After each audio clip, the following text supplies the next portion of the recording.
ایک عورت کے ہاں ایک لڑکا پیدا ہوا اور وہ اس کا خاوند بہت خوش تھے۔ انہوں نے اپنے بچے کو پہلی بار دیکھا۔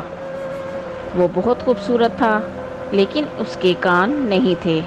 انہوں نے ڈاکٹر سے پوچھا تو ڈاکٹر نے بتایا کہ اس کے کان اندر سے بالکل ٹھیک تھے اور وہ کسی بھی طرح سے معذور نہیں تھا، لیکن اس کے باہر نظر آنے والے کان نہیں تھے اور اس کے لیے ڈاکٹر اس وقت کچھ نہیں کر سکتے تھے کیونکہ وہ ایک بہت چھوٹا سا بچہ تھا۔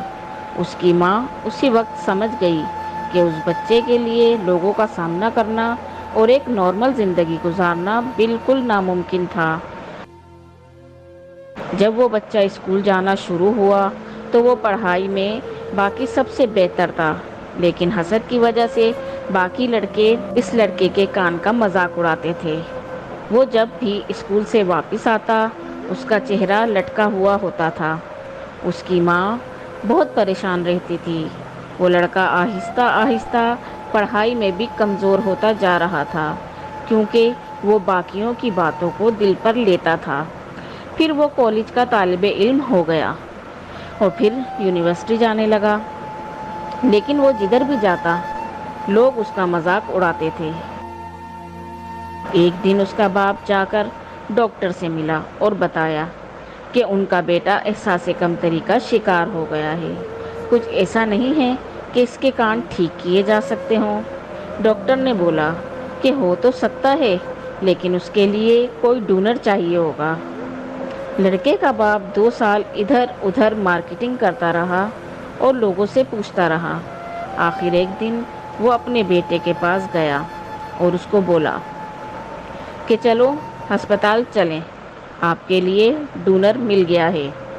اس کا بیٹا بہت خوش ہوا کہ پوچھا کہ کون اتنا عظیم انسان ہے۔ باپ نے بولا کہ اس نے مجھے بتانے سے منع کیا ہے، بس سمجھو کہ یہ ایک راز ہے۔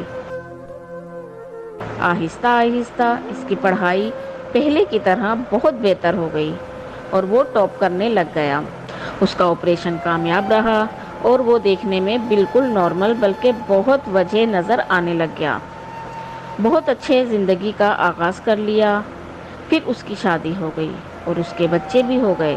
کبھی کبھی وہ اپنے ماں باپ سے پوچھتا کہ وہ کون ہے جو اس کا محسن ہے، جس نے اسے نارمل زندگی گزارنے کے قابل بنایا ہے۔ وہ ٹال دیتے کہ جب وقت آئے گا تو بتا دیں گے، ابھی اس کو راز ہی رہنے دو۔ جس دن اس لڑکے کا ماں کی وفات ہوئی وہ اس کے لیے پہلے بھی بہت بھاری دن تھا۔ اس کے باپ نے تابوت کے پاس اسے بلایا اور اس کی ماں کے بال ایک طرف کر کے اس کو دکھایا تو اس کی ماں کے کان نہیں تھے۔ اس نے اپنے بیٹے کو بتا دیا تھا کہ اس کی سب سے بڑی محسن کون سی عظیم ہستی تھی۔ وہ لڑکا بہت رویا اور اس نے اپنے باپ سے پوچھا کہ کبھی کسی ماں کو تو عجیب نظروں سے نہیں دیکھا تھا کہ ان کے کان نہیں تھے۔ باپ نے بولا کہ جن کا دل اتنا صاف اور خوبصورت ہو ان کی شکل اور ظاہری حلیے سے کوئی فرق نہیں پڑتا۔ لڑکا اب سمجھتا تھا کہ اس کی ماں اتنے عرصے سے بال ہمیشہ کھلے کیوں چھوڑتی تھی۔